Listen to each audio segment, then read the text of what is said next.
Kryeinspektori I kontrollit pasurive në Shqipëri Adriatik Llalla deklaroi sot në Tiranë se lufta kundër korrupsionit duhet fillojë nga pastrimi I organeve të drejtësisë. Zoti Llalla tha në një intervistë për Zërin e Amerikës se inspektoriati e sheh me shqetësim mënyrën se si organet e drejtësisë veprojnë me denoncimet e këtij institucioni mbi pasuritë e dyshuara si të parregullta të zyrtarëve dhe politikanëve shqiptar.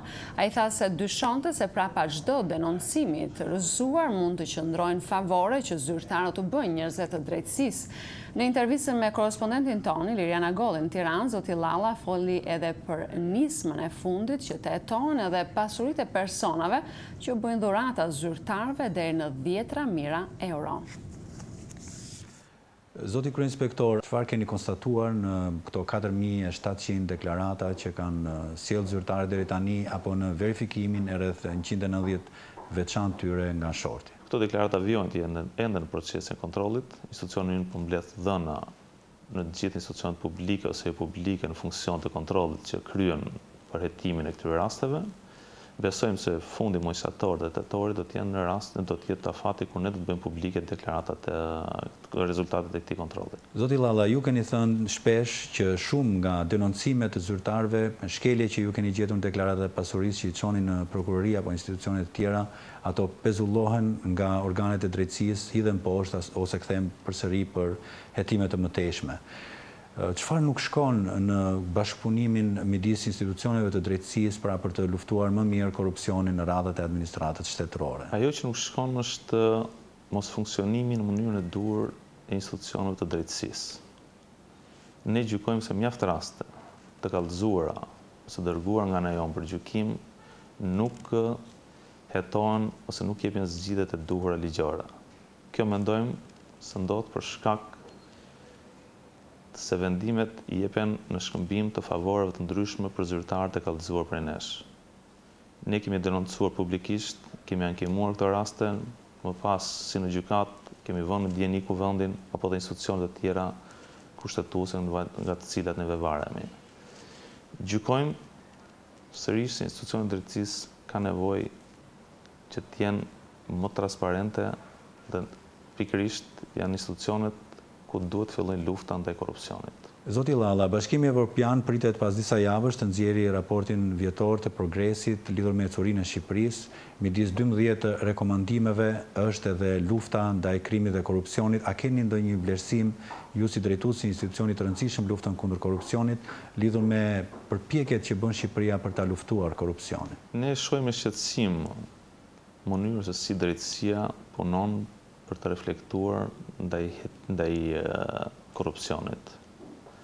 Kjo më tepërmi lidhet me rastet kur ne kallëzojmë apo ankimojmë në gjykat rastet e zyrtarëve që konstatohen se janë shkelje të ligjit. Zyrtarët që janë gjetur në shkelje të ligjit kanë qenë të gjitha kategorive, duke filluar nga tatimor, doganier, gjyqtar, prokuror, ministra, zëvendësministra, deputet, të zgjedhur lokal e të tjerë. Për ne zyrtarët nuk ka rëndësi se janë në periferi apo në qendër. Ne kemi kallëzuar në gjitha rastet zyrtarët që janë gjetur në shkelje të ligjit. Zoti Kryeinspektor, ju I keni kërkuar parlamentit dhe qeveria I ka kaluar ato në parlament disa amendamente për të forcuar ligjin e institucionit tuaj pra për të hetuar edhe persona të tretë që u bëjnë dhurata zyrtarëve shqiptar. Çfarë konkretisht do hetoni tek dhuruesit e këtyre pasurive? Hetimi i personave të tretë është një domosdoshmëri që nga ka diktuar puna jone e përditshme. Në mjaft raste krijon dyshime të arsyeshme se zyrtar të ndryshëm pasurinë e krijuan në mënyrë jo të ligjshme për në këmbim të favoreve të ndryshme, por qytetarët e fshin në emër të personave të tretë që janë lidhje familjare apo shoqërore.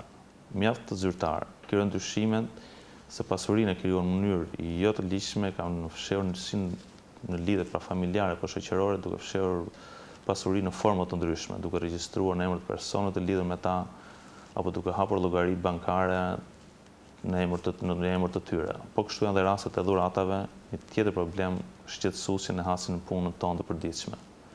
Pengesa ligjore që ne kemi deri tani. Pra, që ligji parashikon që ne kemi të drejtën për të kërkuar deklarimin e pasurisë nga personat të tretë, por nuk parashikon sanksione ndaj tyre nëse ata nuk e përmbushin të detyrim. Kjo ka bërë shumë qytetarë të kësaj kategorie të mos i përgjigjen kërkesës tonë për të deklaruar interesat e tyre private.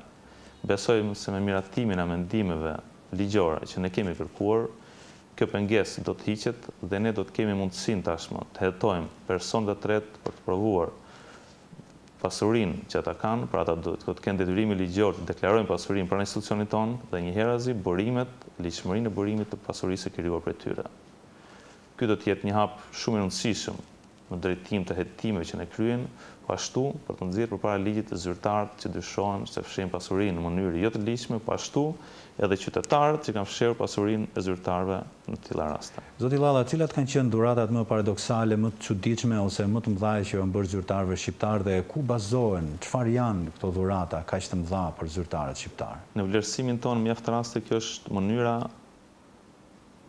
e ndjekur nga mjaft zyrtarë për të fshirë pasurinë e krijuar në mënyrë jo të ligjshme. Edhe në objekte zyra është banimi, toka e të tjera. Këto zyrtarë deklarojnë se marrin dhurata, huamarrje në forma të ndryshme nga lidhjet e tyre familjare apo shoqërore, të cilat shërbejnë si mënyrë në mjaft raste për të fshirë pasurinë e krijuar në mënyrë jo të ligjshme.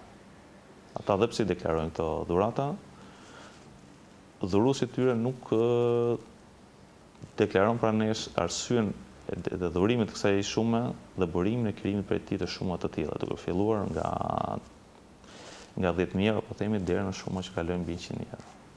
Zoti Llalla, ju faleminderit për intervistën.